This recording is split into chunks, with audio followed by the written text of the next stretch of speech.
And welcome to Cameron Indoor Stadium in Durham, North Carolina. We are moments away from the opening tip between number 3 Duke and the Yale Bulldogs. With Jordan Cornette, I'm Doug Sherman. So glad you could be here tonight as Zion Williamson jumps it up with Jordan Bruner. And it'll be Yale basketball to begin.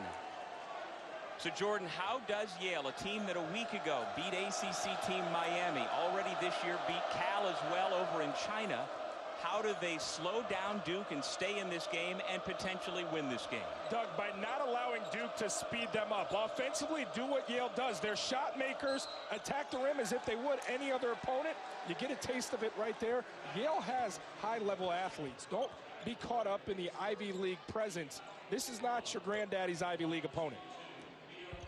And Miye Oni is number 1 on the scouting chart if you're Duke. He's a 6'6" junior from Northridge, California, who about an hour ago Mike Krzyzewski said he is a first-round pick. That is how good this young man is. And so that tells you right away, Duke not taking this opponent, nor Oni, lightly, especially as they saw how they started that first half versus Hartford. They're going to come out ready to compete. That foul was on Javin DeLaurier, who gets his first start of the year. He's been playing extremely well, especially on the offensive end. And so Marquise Bolden will come off the bench today for Duke. Here's Cam Reddish. Had his shot blocked by Oni. On the held ball, the possession arrow belongs to Duke. Oni, a versatile defender, capable of guarding a taller Barrett who's comfortable putting it on the deck, can move laterally with him, and has that shot blocking ability. Off the inbound, Reddish, who has struggled a bit with his shot lately, misfires. Yale with the basketball at the point. Alex Copeland, a senior from Los Angeles. This is a veteran Yale lineup. Been together 3 and 4 years, although Trey Fills turns it over. Duke is 5th in the nation, Jordan, at 10.5 steals per game. That is their first tonight. And that was a big concern of Coach Jones for Yale coming into this one. Can they take care of the basketball?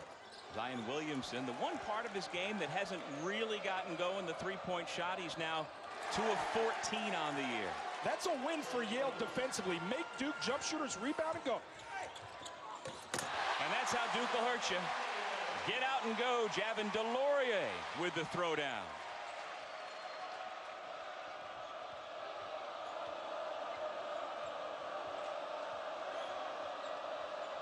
Copeland working on Trey Jones.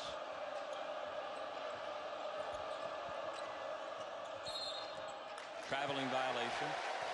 Those are the turnovers that Yale head coach James Jones can deal with. Not live ball turnovers.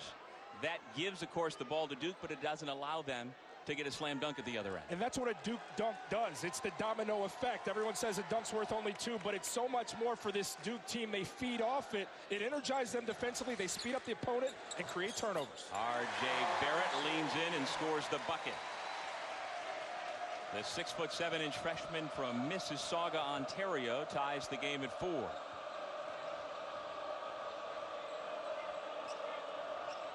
Copeland needs somebody to come to him. And look how pushed out Yale is offensively. Can't get anything at the basket. This Duke defense intimidating them all the way out beyond the arc. Shot clock under 10. Tough shot by Oni. And you know, James Jones, when we asked him yesterday about how do you keep up with the athleticism that is Duke, and he didn't bat an eyelash, Jordan. He said man for man athletically, other than in that matchup with Zion Williamson, we're okay. And he's wasn't taking a snag at the Duke athletes. He's saying, look, talent for talent, they probably have more, but we've got guys like this. Miye Oni at 6'7", he's a playmaker. You can give him the ball as the shot clock's winding down and say, go get us a basket. When you think Ivy League, you don't expect teams to have that. Yale can compete here. And you saw in that last sequence, Zion Williamson on that post, he'll see a healthy dose of double teams. They're going to test him as a decision maker. Yeah, no doubt. Yale passes the eye test at practice and at shoot-around. They've got athletes, tall and long athletes. Here's their captain, Blake Reynolds, gives it off to Copeland. Copeland working on Williamson. Oni to the bucket with the left hand. Yale a perfect 3 for 3 from the floor.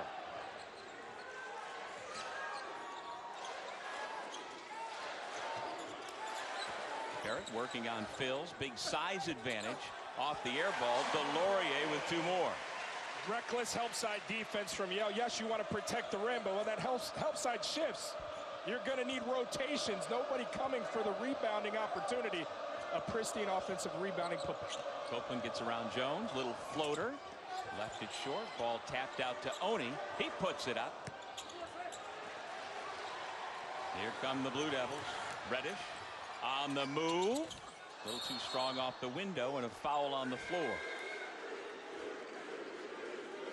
Talk about Oni as that playmaker at 6'7". He's got a body to compete in the ACC in the driving lane. Williamson a tick too late, and that elevation and extension allows for a high percentage shot. Yale early on not worried about the confines of being here at Cameron Indoor, ready to compete early on. You saw the numbers there, what he was doing last weekend in the win over Miami, where Yale erased a huge halftime deficit to come back and beat the Canes, led by their star junior from Northridge, California. Jones off the mark, 1 and done for Duke. Rebound pulled down by Jordan Bruner. And Bruner, who turned down Clemson in Georgia to play at Yale, sets up his teammate for the layup. Trey Phil's makes it 10-6 Yale. Yale unafraid in attacking the rim, playing downhill to start. Williamson splits the double team right to the rim. Those opportunities omnipresent for 40 minutes. When Williamson decides he wants to get to the rim, show me another body like his in college basketball that can prevent it.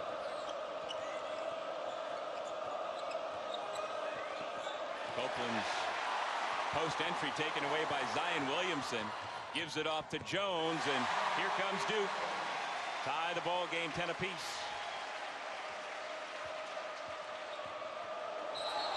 Jones goes flying, and it's Alex Copeland called for the offensive foul. We talked about that defense serving as a catalyst for the offense. This guy getting it going in attack mode at the rim. 1 for 2. Everybody meet Mr. Zion Williamson. The most magical. James Jones, among the longest tenured coaches in Division I basketball. He's a 1986 graduate of the University at Albany. He was a Division III player who learned a lot of what he knows from a guy named Doc Sowers. He both played for him at Albany and coached under him, and you get the sense, Jordan, in talking to him the last couple of days, Coach Jones really does believe his Yale team can win this game here tonight. And he's instilled that in his guys. They've stepped out here in the first 5 minutes of play in attack mode. All their field goals have been within the arc, playing downfield at the rim. Every field goal so far for both Yale and Duke have been in the paint. It's got to be a different experience for Mie Oni inbounding the basketball in front of the Cameron Crazies, leaning over the table at him. Although he was rather blasé about it after shoot-around this morning, saying, yeah, it'll be fun, but he didn't seem to have the wide-eyed experience you and I do when we come into this building. This is my first time commentating on a game here at Duke, and I walked in, I took some pictures. I asked if he had the same experience. He looked at me dumbfounded, like, I'm here to play basketball. I don't get it. And that's half the battle for quote-unquote lesser opponents that step in here to play Duke. If you can get past that and not become enamored with the place and the jersey, then you got a chance if you have the talent. Yale has the talent. And Oni actually did not travel with the team from New Haven, Connecticut yesterday. They had a 4 a.m. wake up. They were on campus and gone long before the sun came up to fly down here to Durham. And because Mie Oni was not feeling quite right, he took a flight by himself later in the day. So he missed yesterday's practice, but did work out as normal today. And Coach Jones, when asked, how is your star player doing? He goes, I don't care. He's here. He's going to play. We need him to play. R.J. Barrett ties the score again at 12 apiece. Like to see Duke try and dial up the pressure on ball defensively. This is a turnover-prone Yale team, averages about 16 per game. You make it uncomfortable defensively. Again, there's that domino effect for Duke. Everything falls in line. There's Oni. Off to the corner, Swain. Tony. Wraparound pass, Bruner. And the young man from Columbia, South Carolina, knocks it down.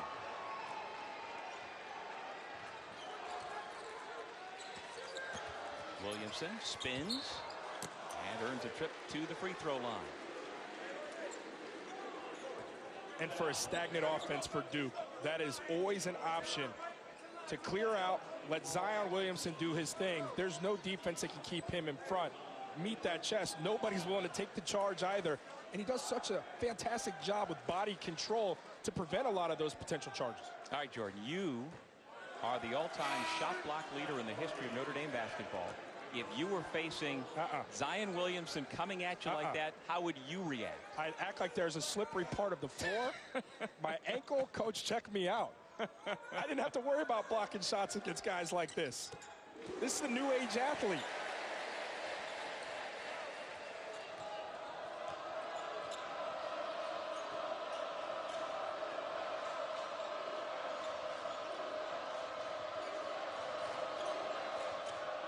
Paul Atkinson with the basketball. He started last year as a freshman when Bruner was sidelined after knee surgery.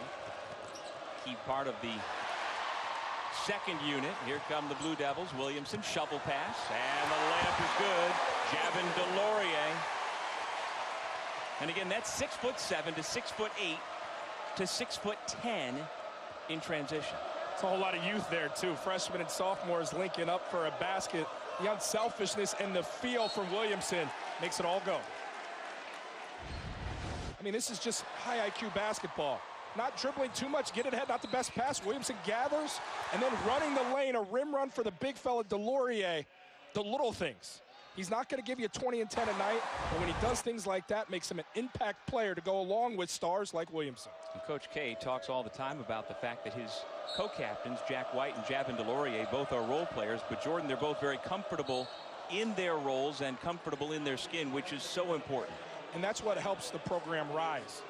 Duke remains relevant in the standard, the gold standard in college basketball because of the buy-in from blue chip recruits that come here, realize there's other guys that belong having the ball in their hands and they're comfortable with that.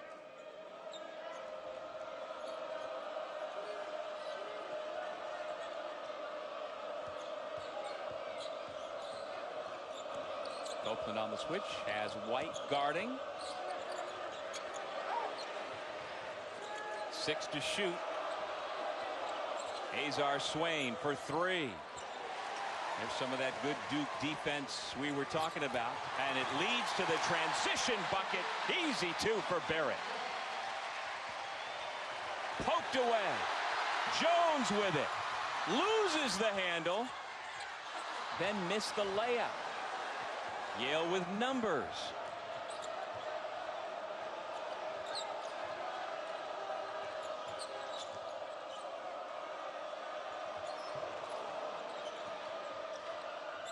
Little floater, doesn't go home, but the putback by Atkinson. Young man shooting 71% from the floor this year. It's because of shots like that. Unafraid, the big fella. Yes, he's a sophomore, but 17 points in that big program win versus Miami makes him feel like he belongs. He's got the body to be an impact guy here tonight. The little things.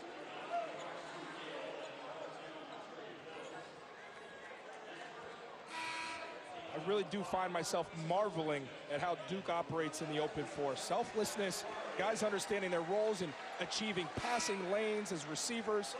And yes, the willingness to make the extra pass really makes them work in transition. To be so young and so skilled in that is impressive.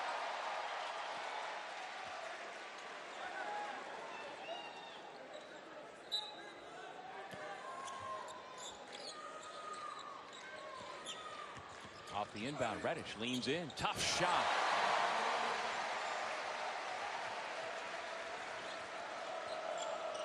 Duke back on top, 19-17, just under 12 minutes remaining in the half. Duke 8-1, having won 3 straight since the loss in Maui to Gonzaga. Another steal, but then a takeaway by Yale. Swain throws it up for grabs. Reddish for 3. And this is going to be an interesting segment for Yale right now. Alex Copeland checks out their primary handler. Oni is now their point guard, a team that is turnover prone. Turn that up a notch with their true point guard on the bench. Trey Phils, air ball. Alex O'Connell just into the game, the rebound, and there is Phils playing defensive back with the steal.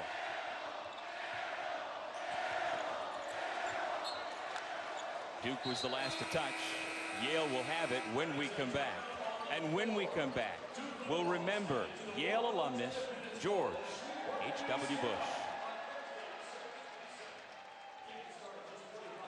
Washington, D.C. and Coach K was a close family friend who was indeed invited up, especially by the Bush family. He flew up Tuesday and attended a private viewing in the Capitol Rotunda, then had a private dinner and then attended the ceremony in Washington, D.C. on Wednesday. And Coach K told us before the game today, Jordan, the ceremony made you proud to be an American. The eulogists were unbelievable.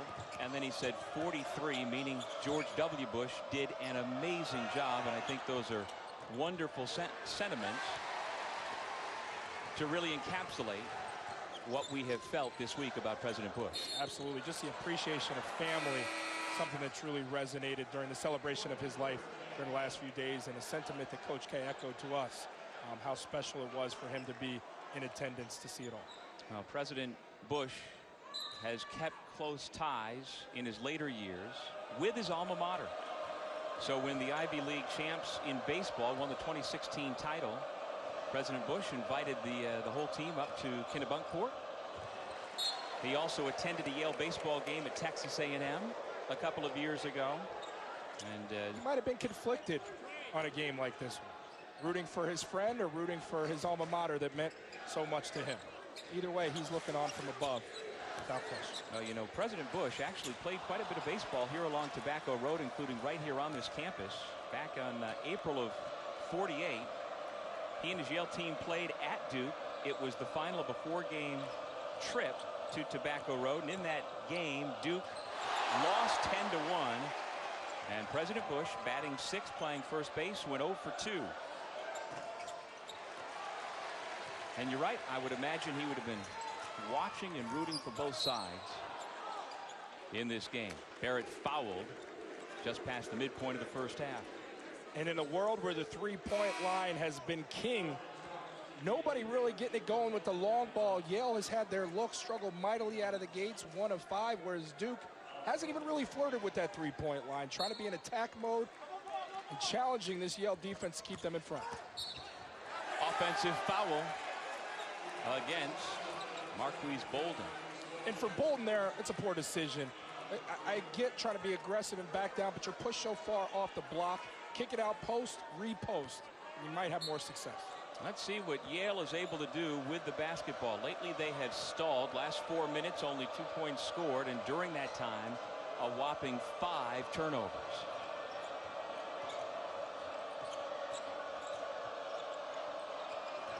Jalen Gabadon has come into the game, a guard for Yale. Corner 3 is good. Nice set to find Alex Copeland. Oni with the dribble drive into the teeth of the defense allows for the drive and kick for a good three-point look. Williamson on second effort. At times you just think Williamson has to be more selfish. As talented as he is, this defense can't contain him. He has to demand the basketball and look for Duke to build. Clean look, Gabadon. Duke looking to run. Barrett off to Jones, who didn't even look at the basket. Instead, Reddish off the front rim.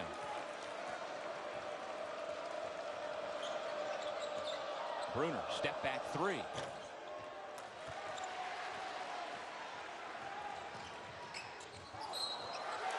Offensive foul against Zion Williamson.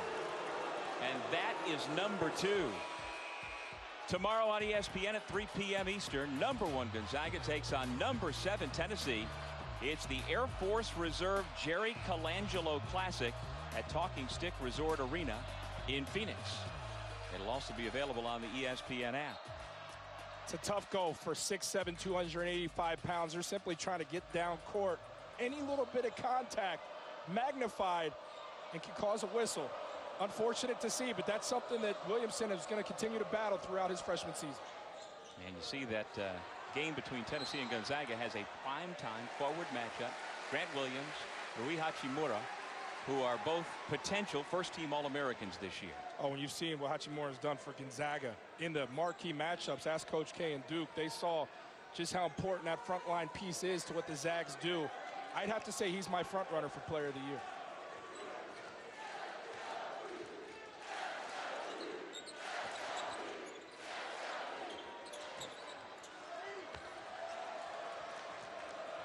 Yale with it, down a point. The Bulldogs have led by as many as 4. Bounce it off. And Reynolds with the slam. Too easy of a blow by off the dribble drive. Help side comes again and no rotation. O'Connell.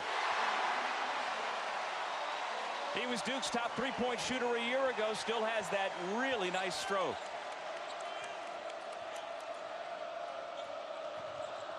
Bruner tied up by Delorier. Barrett gives to Jones. Defense turned into offense once again. The Duke lead is 4. Continue with that on-ball pressure. Jones going to try and speed this Yale team up. Yale entirely too comfortable in the half-court setting, making passes. Duke looking to shoot more gaps like that. Generate some turnovers. Oni has his pocket picked by Jones. Now you sped them up. Now Duke can run. Now the tide is turning. Momentum shifting. That is 11 turnovers. Duke can't cash in. And on the tie-up, the possession arrow will go the other way. We talked about that transition game in the open floor. Barrett to Mr. Jones. Try and keep up with the Joneses. Yale can't quite do it. Him the Heisman Trophy. And I don't know if those guys would have had any kind of successful season if Williamson was lining up on the other side on that defensive line, the athlete that he is. Well, his father played football at North Carolina State. I'm sure if Zion had chosen that path, he would have been an outstanding college football player. A young man destined to be successful in whatever pursuit. And I tell you what, he is truly a social media monster. His Instagram followers, 2.1 million. To give you perspective, the Duke basketball Instagram is #1 in the country among college basketball teams. They have 806,000 followers. Wow. So get this, Zion by himself has more than 2 times more than Duke has followers, and he has 6 times more than the next team in line, which is Kentucky. It's so admirable the job he's done as a young man with the spotlight so firmly on him and almost the responsibility of the college basketball game, the star that he is. And he does it with, such class and that $1 million smile on his face, and what a great representative for Duke basketball and the game itself. Really fun to watch. Here's great another, teammate. Yeah, another example of what a good teammate he is. So before the season, Sports Illustrated came to Duke to take a picture of the terrific freshman class to put them on the cover of their annual college basketball preview edition. And they invited the 4, Jones, Barrett, Williamson, and Reddish. And immediately upon walking into the room, Zion recognized that the 5th member of the freshman class, Joey Baker, had not been invited. And not with any sort of malice or nastiness, just very openly said, well, Joey's a freshman, he's got to be here too. And so sure enough, Joey was included in that picture. And so the 5 of them have been immortalized together on the cover of this year's Sports Illustrated College Basketball Preview Edition. That's why Coach K's been able to win with young guys, because it's the quality of young guy that he's getting. Not just a talented player on the floor, but a young man that other guys want to surround themselves with. That's a fantastic story. And there's Baker right there, who looks like he's headed towards a redshirt season. He's yet to get in. He's no afterthought. He was number 41 in the 2018 ESPN 100. He is a high-level recruit who likely will not play this year. He'll redshirt and play his freshman year next year. But when your best player or your best players treat others on the roster as Zion has done for that young man, it resonates all throughout the program. No question. And, taking this to Yale, I'm looking at these numbers, Doug, and for the fact that this Yale team has 11 turnovers and is on the road at Duke, you know, their star player is not having a magnificent game by any means. He's performing in Oni, and yet they're trailing Duke by 4 points. It's all due to the fact that Duke simply, again, not hitting shots in the first half. The same thing that plagued them versus Hartford. Again, can't really get it going offensively, which has allowed Yale to hang.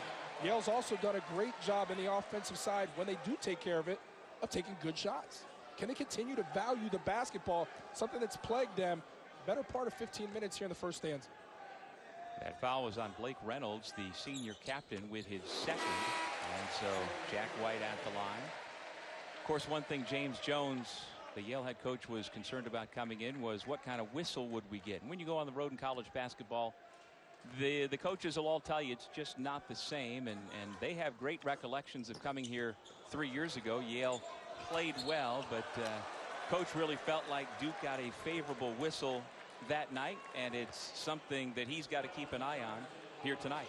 And yeah, you could argue that coach may be onto something, or you could argue that Duke's physicality and their style of play puts the pressure on a whistle to be blown. Regardless, Yale has stayed relatively out of foul trouble, and for that reason, they're able to hang in this game. They're not deep enough to lose any star power due to violations. Bruner picked up the dribble. That opens the door for O'Connell with the tomahawk.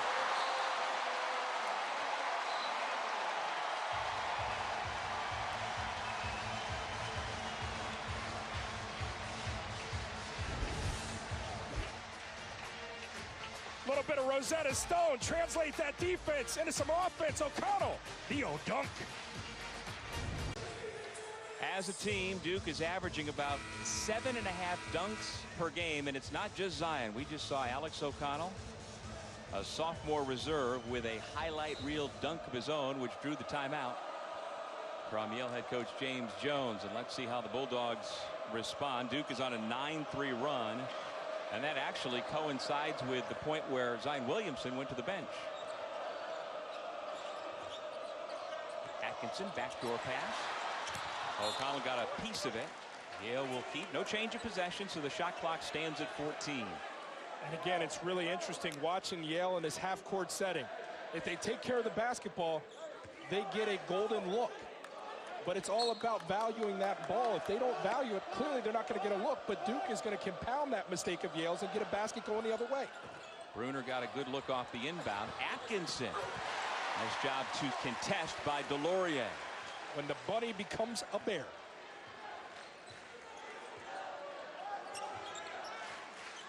Barrett over Oni for three.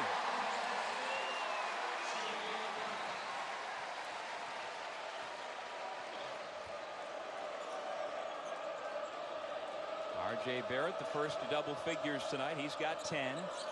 This is the largest lead so far, and another poke away by White. Once again a run out, and Barrett lays it in.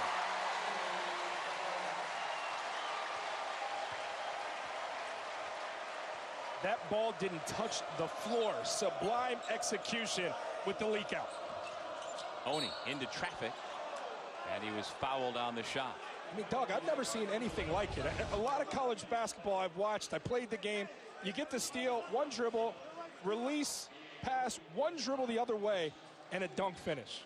Eliminating the dribble, pushing that basketball with the chest pass, fundamentally sound, pristine execution. Rowan Alexander Barrett Jr., of course, his father of the same name, played at St. John's back in the mid-90s for Brian Mahoney. And his mom also attended St. John's. Keisha ran track at St. John's. So no surprise, RJ is an excellent athlete. Williamson comes back for Delorier. There is the former Johnny. Proud father. RJ has dual citizenship, both Canadian and American, thanks to mom and dad. And RJ is actually fluent in French. He downplays it, but I've heard him speak French. He speaks it pretty well. Guy's one heck of a catch, huh? Got a lot going on. The #1 rated recruit by ESPN a year ago. There goes his partner in crime, Williamson. What a 1-2 punch.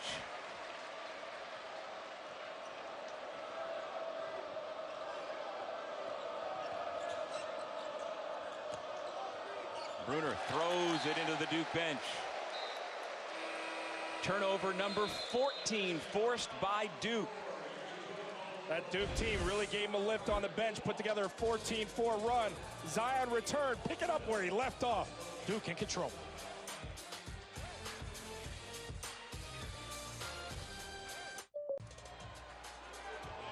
Thank you, gentlemen. Duke came into this game averaging 10.5 steals per game, 5th best in the country. Jordan Cornette, they already have 10 here in the first half. Yeah, I'm right there with Coach Greenberg. I love this defense, and agreeing with Jay as well. That speaks to the transition prowess of those two. Dominant over the entire Yale team. This team can get out and go in the open floor. Brunson behind the back. Atkinson lays it in. How about that for a skilled big man? A little bit of flash right there. Don't mind if I do.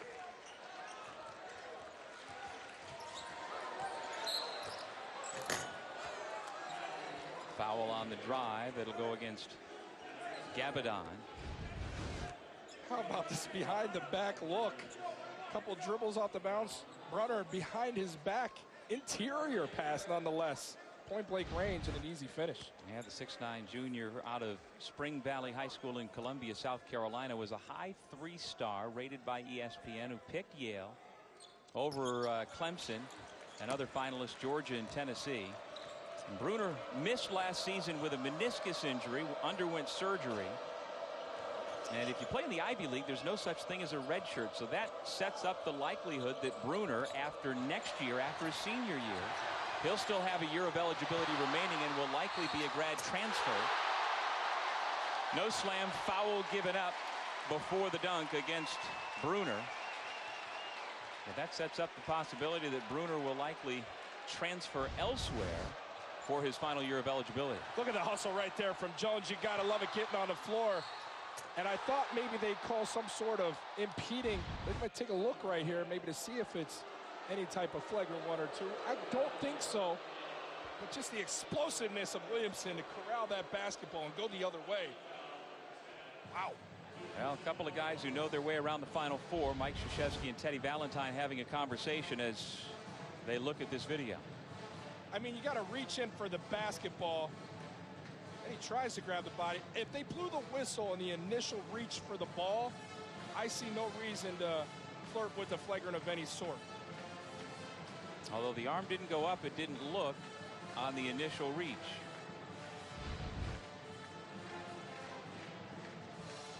My opinion, the foul was the initial reach, although you said you didn't see it.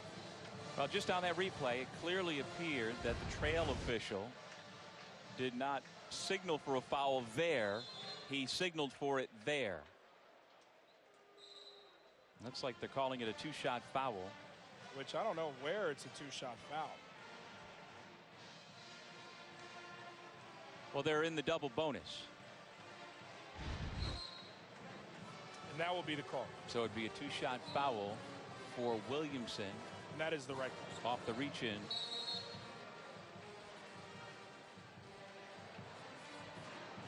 Yale can't get to halftime quick enough. 2 and a hook left to play in the first half here. Was firmly in this game, only trailing by 10 at this moment. But you got to look at it and say, hey, guys, we take care of the basketball like we did for the first few minutes of this game and had a lead. We continue to do that, maybe we can chip away at this deficit. But right now, it's all Duke, triggered by that defense and the open floor scoring in space.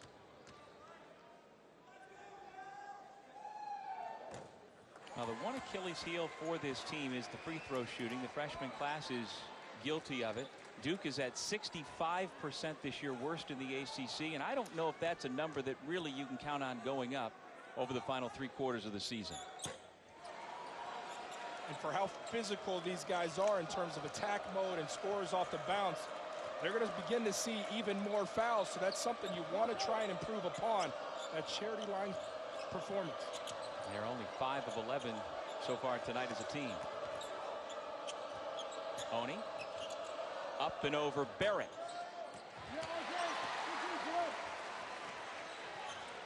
Yale does a good job getting back. Here's Barrett from the corner. Just over 2 minutes remaining in the half here at Cameron Indoor Stadium.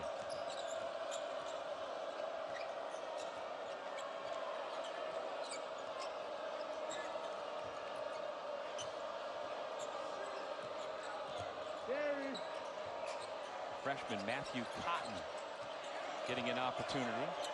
It's when Yale picks up their dribble. That defense just suffocating. There's no available receivers. White was fouled, sent to the deck by Atkinson. Tonight, three-time world champ and current WBA lightweight title holder Vasily Lomachenko squares off against WBO lightweight champ Jose Pedraza in a unification bout at the Hulu Theater at Madison Square Garden. Coverage of Top Rank Boxing on ESPN, ESPN Deportes, and the ESPN app begins at 9 p.m. Eastern. So it's quite a lineup. We had Syracuse, Georgetown go right down to the wire on ESPN before us, with the Orange winning on a late shot from Tyus Battle. Then you've got the high-flying Duke Blue Devils now, followed by the Heisman Trophy presentation, and then Top Rank Boxing. A bad day on ESPN. My kind of Saturday. Just put the remote down. Jack White, 1 out of 2. The junior captain from Australia makes the score 38-27 Duke.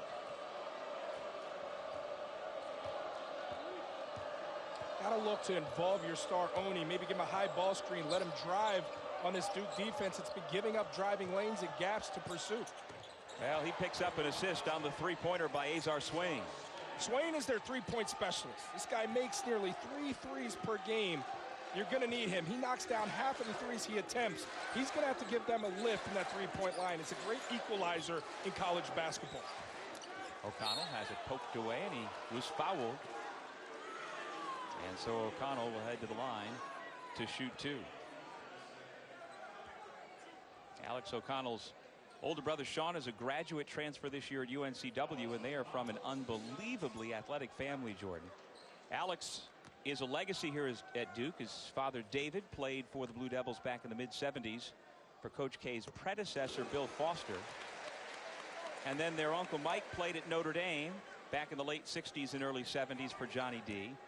And then Uncle Tim might be the best athlete in the whole family. He's a Xavier Hall of Famer, drafted by both the Indiana Pacers and the New York Yankees, chose to play baseball, got up to Double-A ball in the Yankees minor league system as a first baseman, left-handed pitcher.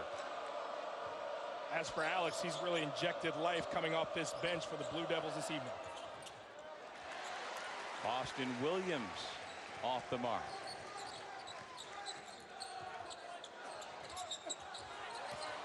Jones, as Duke was trying to go 2 for 1, should get the basketball back.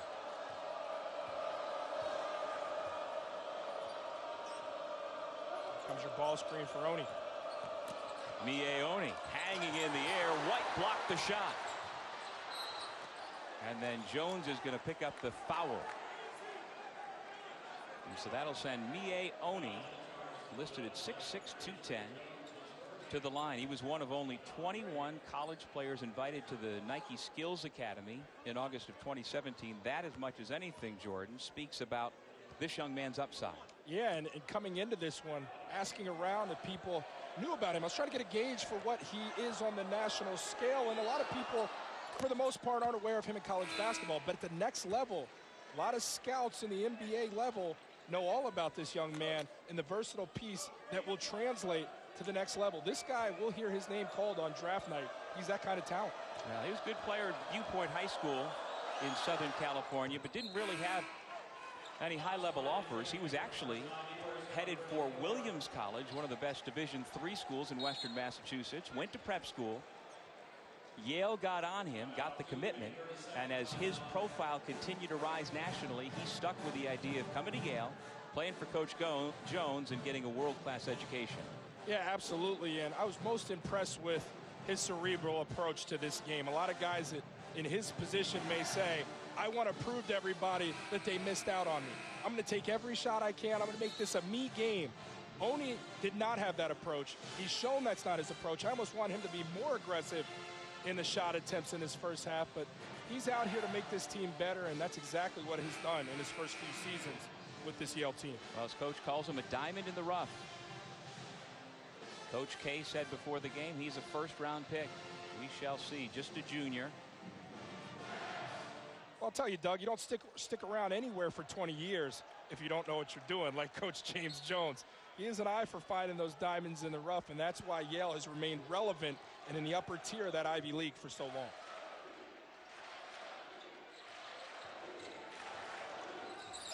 Years. That's the 11th longest tenure in Division I basketball. 5 seconds. Here's O'Connell from the corner. White with the follow slam. And that'll take us to halftime. Duke on top by 9. That's how you punctuate a half. Turnovers without question plaguing that Yale team. Duke made most of their money in the open floor, but a second chance opportunity. O'Connell, no. Jack White, no black and white about this one. A yes. Duke in control. Without question by this intense Duke defense. But again, with it all, 41-32 our score. Each team has a player to have reached double figures. Barrett's got 12 for Duke. Oni with 10 for Yale. James Jones has gone a little deeper into his bench than he has in recent games. Duke starts the second half with the basketball. And Doug, I'm going to have a heavy focus on number 2 for Duke, Cam Reddish. He struggled mightily with his shot versus Hartford. It's carried over a little bit today. His minutes have dwindled this evening as Alex O'Connell stepped in with big-time contributions. Can Reddish get going in the second half? He could propel them to a blowout win here on their home floor. Yeah, O'Connell actually played more minutes in that first half than did Reddish.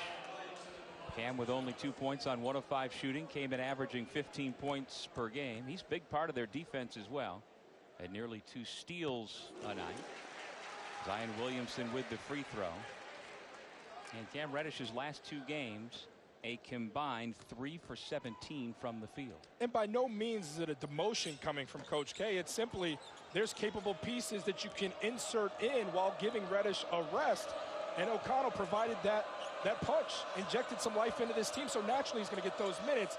Reddish has an opportunity to reestablish himself here in the second half. But ultimately, the story of this game is going to be at this end of the floor. If Yale can take care of the basketball and get good shots. Copeland, no, and a rebounding foul against Delorier. It's a good call. Bruner had that inside position, offensive rebounding real estate. Delorier tried to catch the box out as he's midair. Excuse me, that wasn't Delorier. That was Blake Reynolds who got in. Oh, no. Yeah, there you come the fly in from Bruner. And, yes, that's absolutely his third for Delorier. Coach Krzyzewski out onto the floor trying to get his players to move. I'm not sure exactly what he is trying to direct.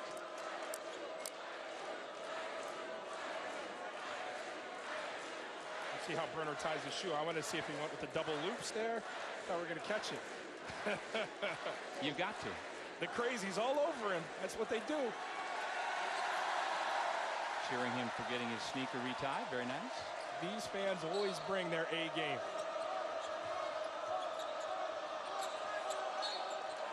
Timeout call as Alex Copeland couldn't get the ball in bounds. And so we'll take a break here at Cameron early in the second half. Duke up 10.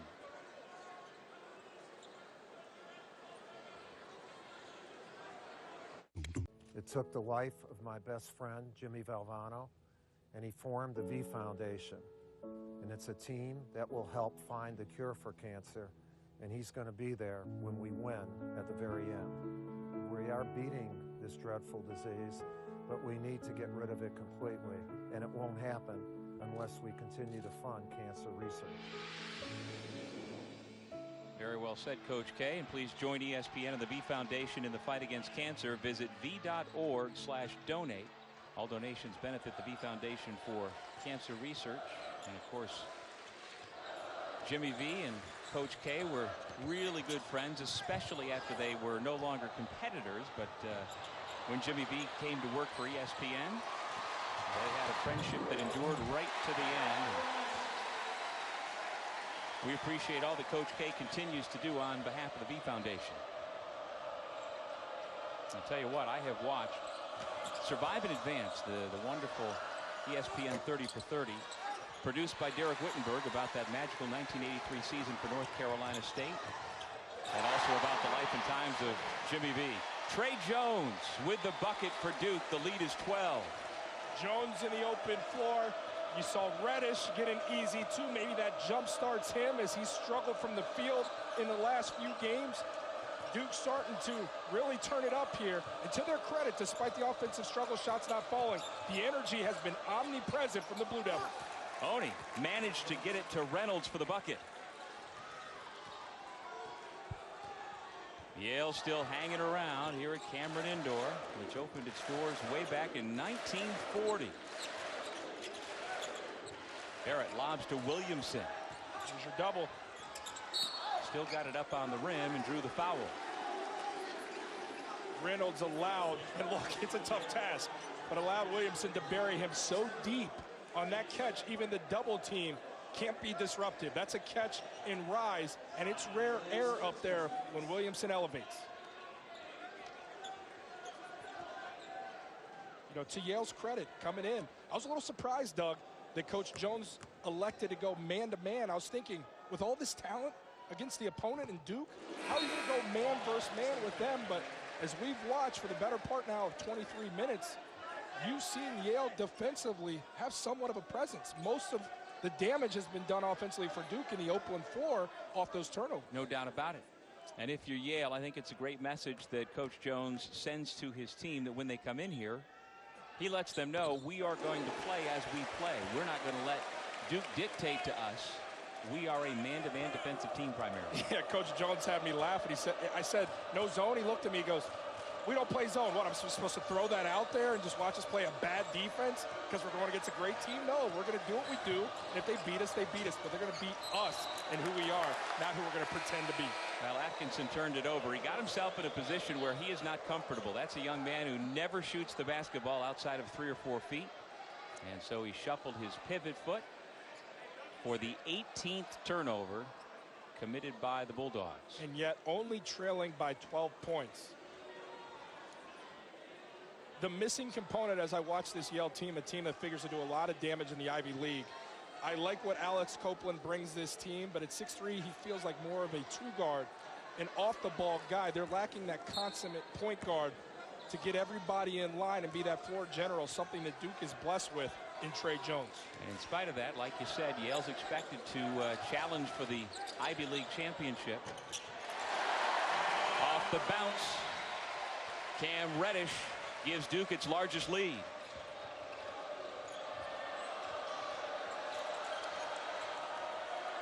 Dangerous spot for Phil's, able to avoid the sideline, right to the basket, and he puts it in.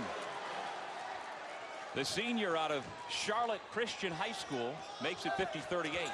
And Reddish is fouled by Oni. And perhaps a little extra shove there, which got the attention of the Dukies. And now Oni is fired up.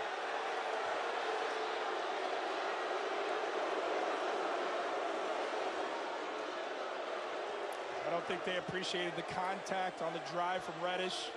Got a little tangled up there. Teammates are going to look out for teammates. Luckily, it didn't get too chippy there. It's natural, comes with the game. Well, Jordan, isn't it much like the tone set by your coach, James Jones? The team feeds off the tone set by your best player, Mie Oni, perhaps showing his guys, hey, we're not going to back down here. Yeah, absolutely not. Reddish on the blow by Oni. That's a pretty hard foul. They got a little tangled there. Reddish trying to remove him off. Barrett comes in to stand up for his teammate. Then you have the whole back and forth. I've been there before. What you have there, not necessarily these guys, but I used to be the king of it. You act like you're the toughest guy on the floor. There's literally 10,000 witnesses here. You're not going to do anything tough, guy, but you can act like one because you're protected there. None of these guys were engaging in that. That was just a foul and a couple words exchanged. Competition, it happens. And certainly nothing that, as far as I'm concerned, would rise to the level of a flagrant foul. The officials did take another look, and it appears that it'll just be a common foul. But the basketball takeaway, the X and O's takeaway from that is Reddish seems to be finding his rhythm here in the second half. Got the easy layup off the scrum. The ball leaked out to him, got a layup. Then he had the pull up rhythm mid-range jump shot, and then the blow-by, because they respect that three-point shot of his. He puts it on the deck, gets to the rim.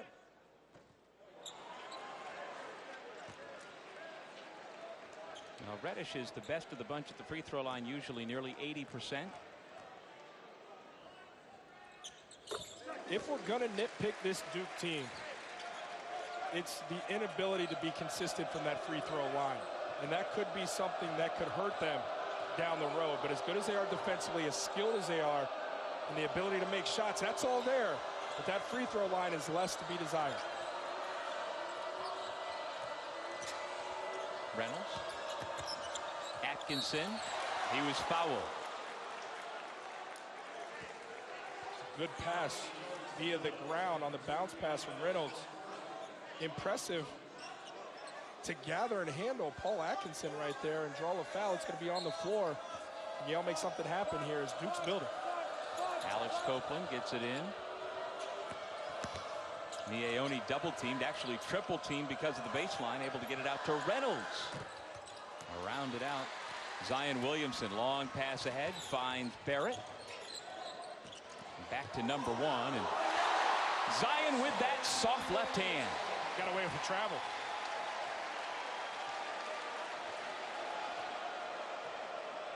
Strong move. Knew what he wanted to do with it on the catch. Do think he moved and shuffled the feet a little bit. I agree, and we just saw the replay on the Jumbotron. It looked like he certainly did. Atkinson was fouled by Delorier. Hey, look, when you're Zion Williamson, I remember the Carmelo calls that he got back in the day. You could argue maybe this is, oh yeah, come on. What do you mean Carmelo calls? Come on. Oh yeah, Syracuse guy over here doesn't know what I'm talking about. I don't know what you're talking about, man. I think maybe the officials caught themselves watching a star in action and didn't watch the feet right there. That was a blatant traveling violation, missed call. How about a Jaren Grant call? Carmelo whistle was a little bit louder. Let's just go by that. Guy terrorized me back in '03. But look, I was one of the long line of people that he terrorized, so it was fine. Here's Paul Atkinson at the line, sophomore from West Palm Beach, Florida, fouled by Delorier, who now has 4 fouls, and so he's gone to the bench.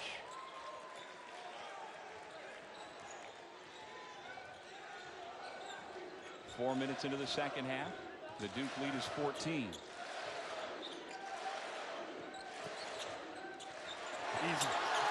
Well, Duke's a perfect 5 for 5 now in the second half from the floor after the slam dunk by White. This beautiful feel of the game. Williamson gets that double team. White moving without the basketball, finds the receiver. Beautiful basketball. Oni, the step back. That's a big time move right there.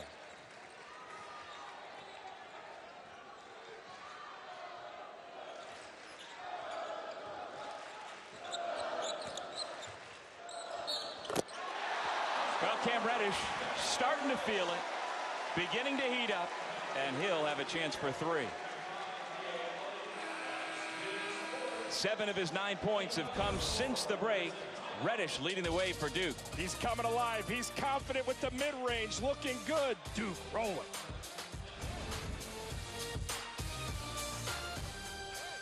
ESPN Plus, earn everything, an 8-part all-access series on Duke basketball, and you can start your free trial of ESPN Plus now and watch all 8. They had cameras embedded behind the scenes with Duke basketball for an entire 4 months, leading right up to the opening tip-off against Kentucky. Really something else. Yeah, Doug, and look, I get it. You know, some people hate the Yankees because they're so good or they love them. Same with the Patriots, same with Duke basketball. But you're watching a brilliant mind at work behind the scenes when you watch that with Coach K. It's a really intriguing watch, and I've thoroughly enjoyed it. Atkinson the dunk. By the way, all 3 of the high-flying Duke freshmen now in double figures. There's Williamson to Barrett, who missed the 3. And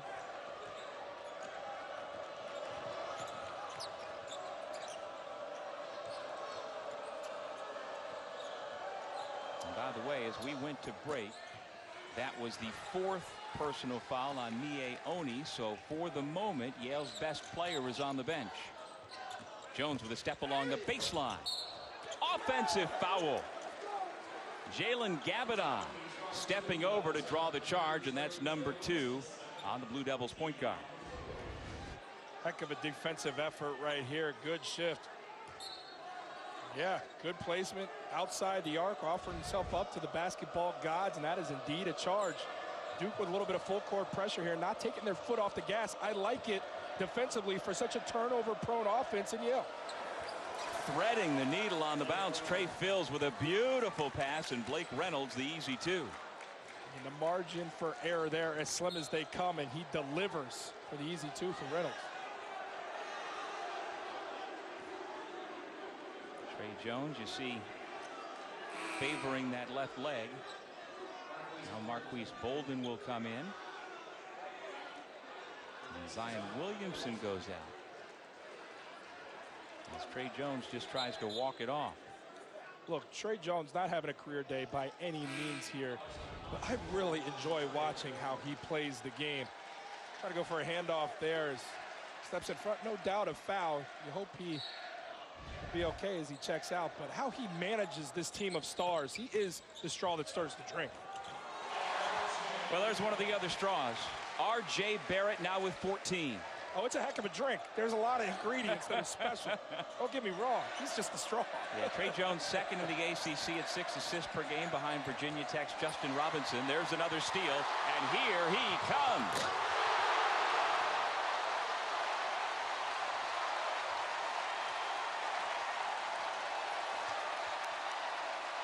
Last couple of games before this one, R.J. Barrett was a combined 22 of 28 shooting. He is at it again. Here tonight, the block shot has Duke on the move again. 3, no. And Barrett will go to the line. Atkinson whistled for the foul. It can get out of control quickly, getting in a passing lane, but when they get that steal, they're immediately opportunistic to get 2 on the other end, and Barrett, no regard for the rim right there. And I told you about how well he's been producing from the floor. He's also been knocking down his three-point shot the last few games at a much higher rate, showing a little more of the versatility. There's a reason why a lot of folks think he could be the #1 overall pick in the 2019 NBA draft. Yeah, look, Zion Williamson has an argument there. When you look at the body and how that will translate, I get it. But when I watch this team, I look at R.J. Barrett and say, he is the lead act. He is the headliner. He is the guy that makes the most sense at that top pick. But again, you can't go wrong with any of the 3. There you see the latest ESPN.com mock draft has Zion 1, RJ 2, Cam Reddish 4. Can't go wrong either way. And that's what Barrett can do that Williamson hasn't quite mastered, the long ball. Last 8 points for Duke has been scored by Barrett. He's up to 20 for the game.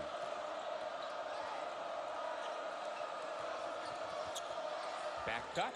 Nice setup. Atkinson with the feed and the finish by Swain.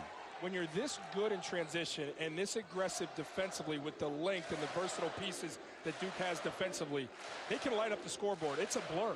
You're in the game, 9 points, 11 points, then you look up, it's nearly 20. Reddish spins the finger roll. Well, Coach Jones told us in that regard, Jordan, that for every Duke action, there has to be a reaction.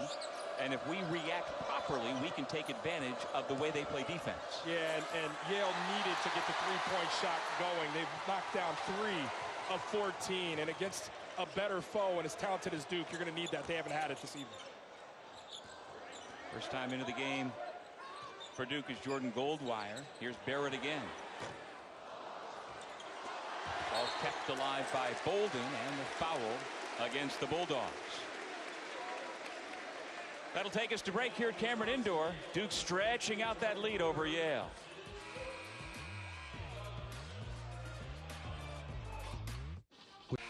Tomorrow on ESPN, 3 Eastern, #1 Gonzaga takes on #7 Tennessee in the Air Force Reserve Jerry Colangelo Classic.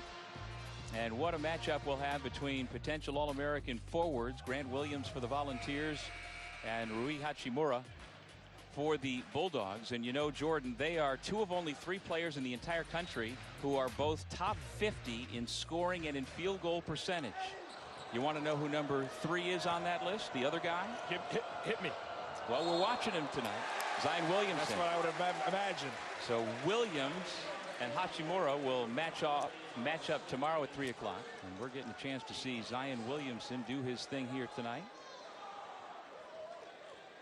There is Zion. It's not been a vintage Zion Williamson show just yet, but still solid all around tonight.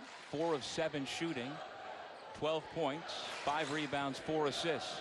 Speaks to the balance of this Duke team. They haven't gone without. They've been just fine with contributions from several guys. Insert Marquise Bolden, the big fella, giving you the hook shot. And they have so much talent. It could be any guy on any given night. You can't key in on just Williamson. There's 9 other guys that could hurt you. Bolden coming off the bench tonight for the first time this year. Those his first 2 points. Gabadon to the corner. Shot well short by Atkinson. And, you know, as you talk about Zion Williamson and him being like the guy in college basketball right now, go back to Trae Young a year ago, and people started to get burnt out on the Trae Young performances because it was one guy that had to carry the team.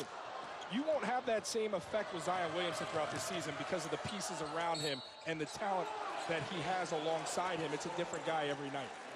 Alex Copeland will head to the line for a chance at 3. Although, you know what? While clearly Trae Young's performance as the season last year for Oklahoma trailed off and perhaps a lot of people felt some overkill, I still got a kick out of seeing him do his thing regardless. And so, yeah, you're built more like Trae Young as opposed to Zion Williamson. So you identify. I get it. I get it. I prefer to watch 6'7", 285 go to work every day. No, for Trae to do what he did, to lead the country both in scoring and in assists in the same season, really was remarkable in a much different way than what Zion has been doing here this year. Both must-see TV. No question. But just getting it done in very different fashions. And there is 6'7", 285 coming back onto the floor. And there's no drop-off. I mean, again, now obviously the subs are the headliners, but when you bring in an O'Connell, you bring in a Bolden, there truly isn't a let-up. This team carried, that lineup carried this team in the first half when Williamson sat out, put together a 14-4 run, so it speaks to the depth of Duke. Count the basket because of basket interference. Swain got up there and looked like he went up through the net. And so they count the bucket as he grabbed the net. And as the Cameron Crazies say, you can't do that. They're chanting in unison to let him know that's no good. So count the free throw, Barrett back to the line.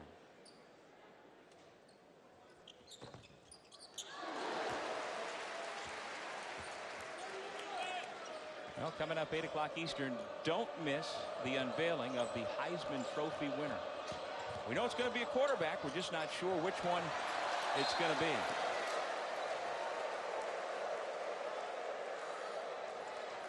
It's an unacceptable sequence. Alex Copeland, again, doesn't have the feel of a true point guard and is overwhelmed at that position, especially at this stage against this opponent. Dribbles to a place where you can't and then throws it cross court against a defense that is salivating for opportunities like that.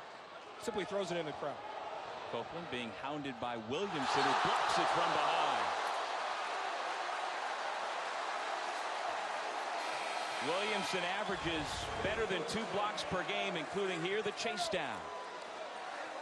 Copeland had no idea he had Williamson behind him. Williamson gently reminded him that he was there. Just lurking. Big number 1. Looked at him like, what are you thinking, brother? Bill's in a tough spot. Goldwire and Reddish had him tied up, and now the foul is called against Duke on the rule of verticality. They hugged up too close to the man in possession of the ball. And again, it's those times when Yale picks up their dribble with the athletes and the length and the versatility of these Duke defenders. They are shadowing every receiver. There is nobody open. It's the equivalent of a quarterback taking a sack because there's nobody downfield to throw it to. And that's where these turnovers have happened. Duke takes it the other way, and easy too. Still over 10 minutes to go.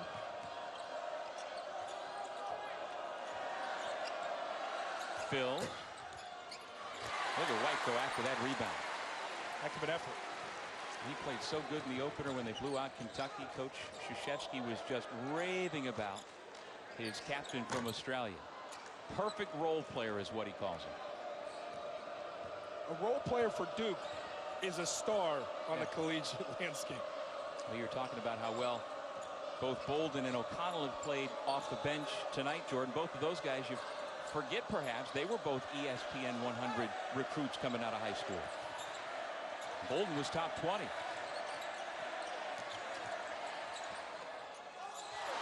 There's another rebound for White. That's something else Coach K talks about, that White just has a knack this year especially going after the rebound. Timing wise, spatially, just has something that others don't. Barrett's foul. And again, that goes back to 2 years of an education within this program. Goes a long way for a guy like Jack White. Sports Center tonight, after the Lomachenko-Pedraza world title fight with Buchagras and Anderson. I'll have an exclusive interview with the Heisman winner. All the highlights from the 119th Army-Navy game. And Stephen A. and Teddy Atlas with live reactions and analysis from the fight. Sports Center tonight after boxing on ESPN and the ESPN app. Well, would you like to be R.J. Barrett for a day, for a month, for a season? He was at the center of that incredible opening blowout of Kentucky when he went for 33 points, and you thought, well, that's really good, Jordan. Can he maintain that? Well, you know what?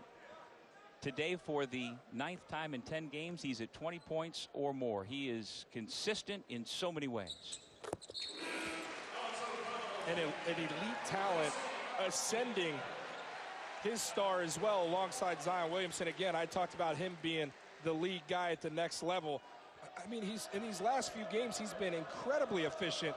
Last 3 since returning from Maui, shooting nearly 70% from the field, doubling his rebounding attempts, which says to me, Coach challenged him to be impactful in other areas of the game, and he answered the call. So not only talented, but incredibly coachable.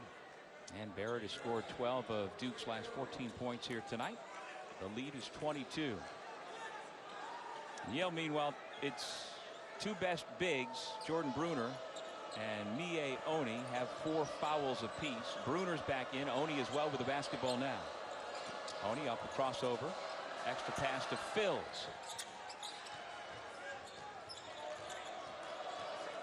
Swain, give it back. Bruner lets the defender go by and gets a dunk. A brief sigh of relief for Yale to get something at the basket. Undefended. Now Yale with the takeaway. Bruner to Phils. Over to Swain for 3. Yale's transition looks slightly different from Duke's in terms of execution and the ability to finish. Now Yale gets up and down pretty well for its level. Love to run. They've got a real good chance to contend in the Ivy League this year. They were picked number 3 in the preseason poll behind Harvard and Penn. Here they come again. Nice job by Reddish to deflect that pass out of bounds. But here in the second half, Yale's been no match for Duke, down by 20.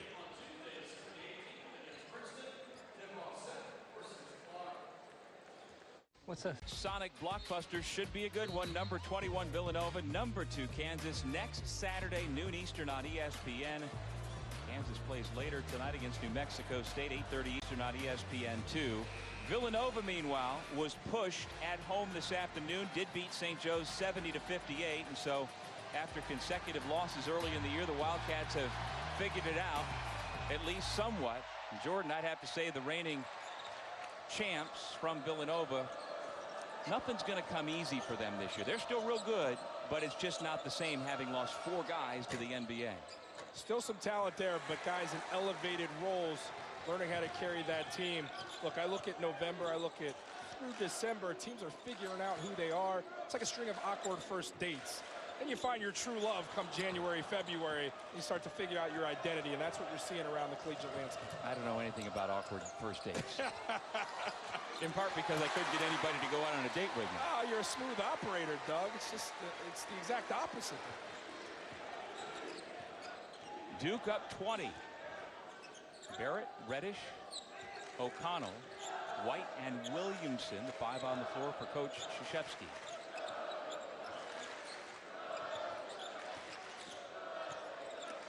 Williamson, good look. Barrett didn't seem to be quite ready for it. Williamson, though, immediately accepts the blame for being a poor pass. The awareness of Williamson, I mean, to be that big, that massive, that physical, and such a skilled passer, he sees the play before the play. He knew on that catch that he had down low his counterpart in Barrett, and that quick snap reaction almost caught Barrett off guard. And you know, for as much as Zion Williamson is, there's another takeaway, and another chance for three for Barrett.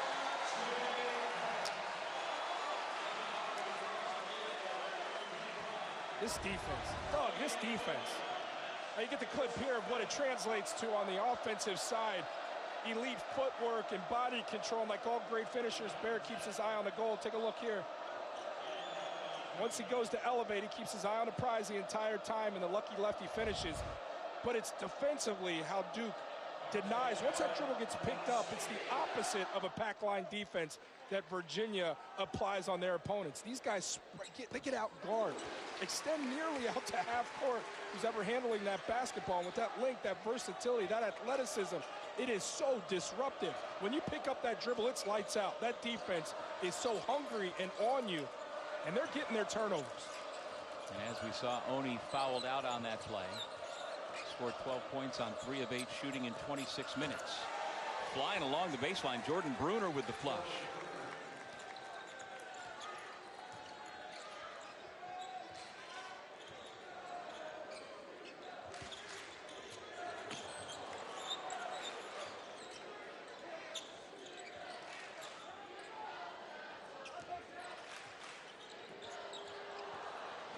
Three-on-one. Phils tried to throw it down with the left hand. He looked to the official saying, where was the foul? And now Phils looks at Teddy Valentine and says, no, that was my bad. Sorry, sir. I think Phils was expecting more contact from Barrett.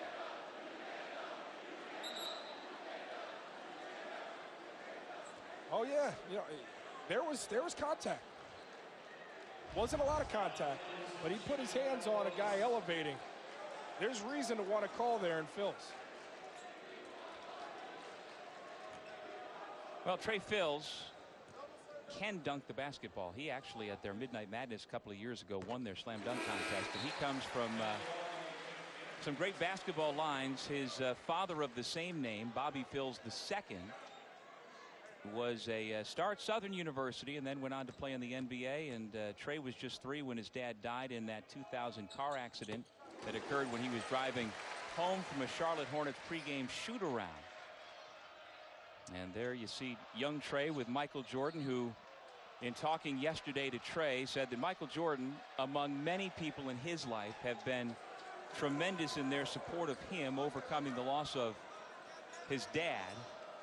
And along with Trey's mom, Kendall, who is in the building here at Cameron tonight, they have raised a fine young man. And we asked Coach K about it in the pregame as well, and he just went on and raved about what a tremendous man Bobby Phils was, and he's so thrilled to see that his son has turned out so well.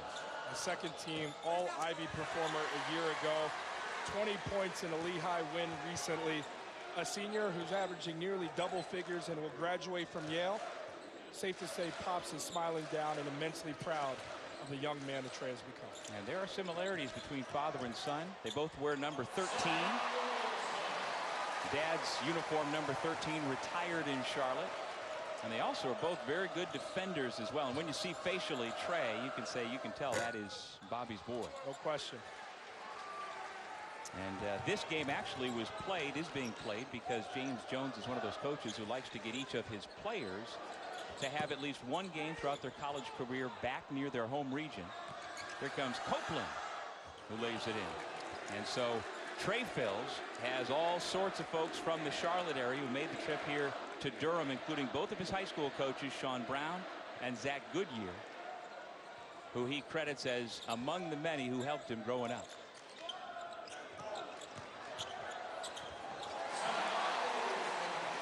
Williamson. An absolute zone buster at that mid-post position. That's how you collapse a 2-3 zone. Right into the teeth of it, a receiver at that mid-post to operate. Williamson built for that very role and is taken over here down the stretch. Ian Barrett combining for 45 points so far. Williamson's out ahead. The pass from Barrett takes him to the rim.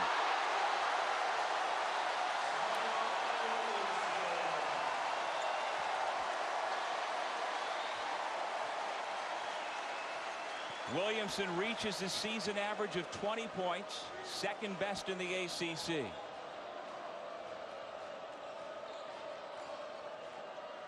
Copeland. 83-58 Duke. 3:47 remaining.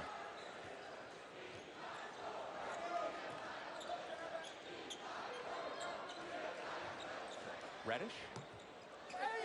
There's White going after it. DeLaurier ripped it away. Barrett. Give him 30.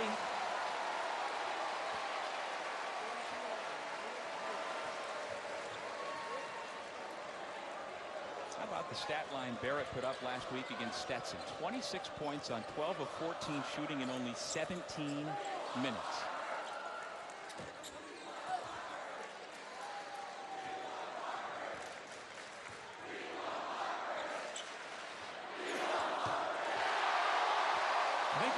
Crazies are now chanting, "We want Harvard," as White knocks down the three.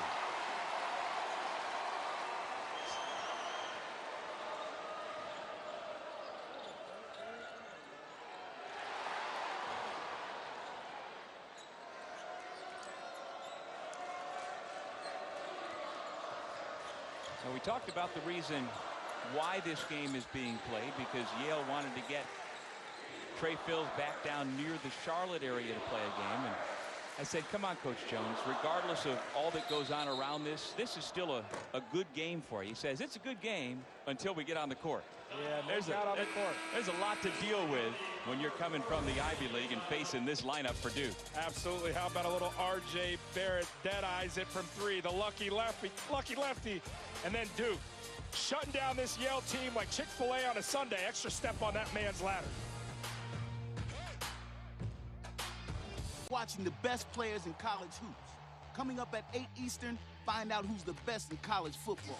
Two are from Tuscaloosa, the Buckeye record breaker Dwayne Haskins, and the two-sport wonder Kyler Murray, all fighting it out for the 2018 Heisman Trophy. Join us at 8 Eastern on ESPN.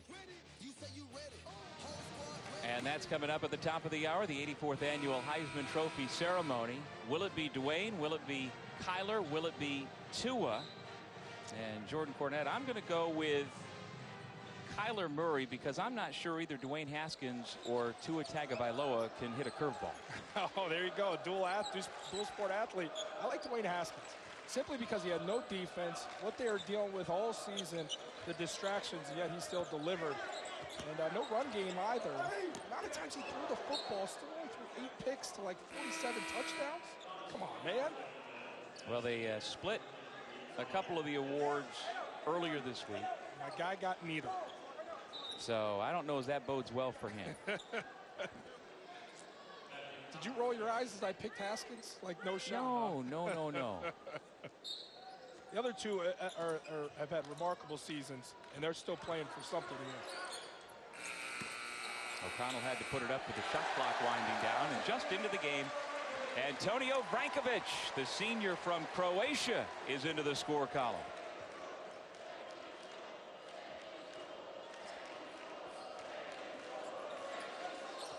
Chance for both coaches to go a little deeper into the bench. Number 34 for Yale is Thomas Ryan. Number 33, Wyatt Yes. Chance to forever say, I played against Duke at Cameron Indoor Stadium. Austin Williams is also in for Yale. Isaiah Kelly out there. Kelly, a really good freshman from Augusta, Georgia. And you saw Matthew Cotton, a freshman from Voorhees, New Jersey. Minute 35 to go.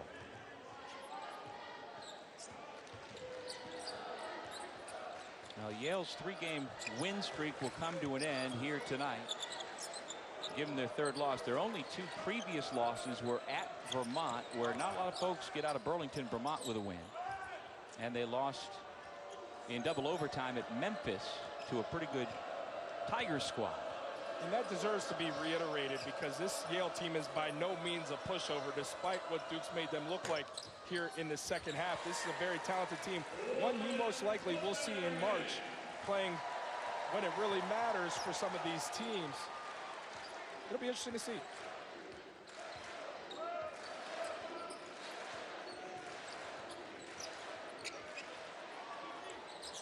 O'Connell, no.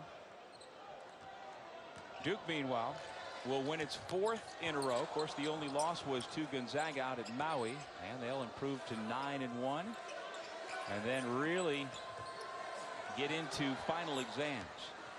This is always a game at this time of year, I know for coaches, is a little bit scary. Are they overtaxed, overworked because of the schoolwork? And I would say that for Coach K and the Blue Devils, at least for a couple of hours here tonight, no problem at all. Turned it on in the second half. The defensive effort was there throughout. Balanced effort, high-level energy, protecting their home floor. Winning against the teams you should beat, the mark of a very impressive squad. I walked away this evening very impressed with Duke and their effort. R.J. Barrett goes for 30 points. Zion Williamson adds 20. And our final score, third-ranked Duke, 91. Yale, 58. The Blue Devils improved to 9-1. The Bulldogs dropped to 4-3.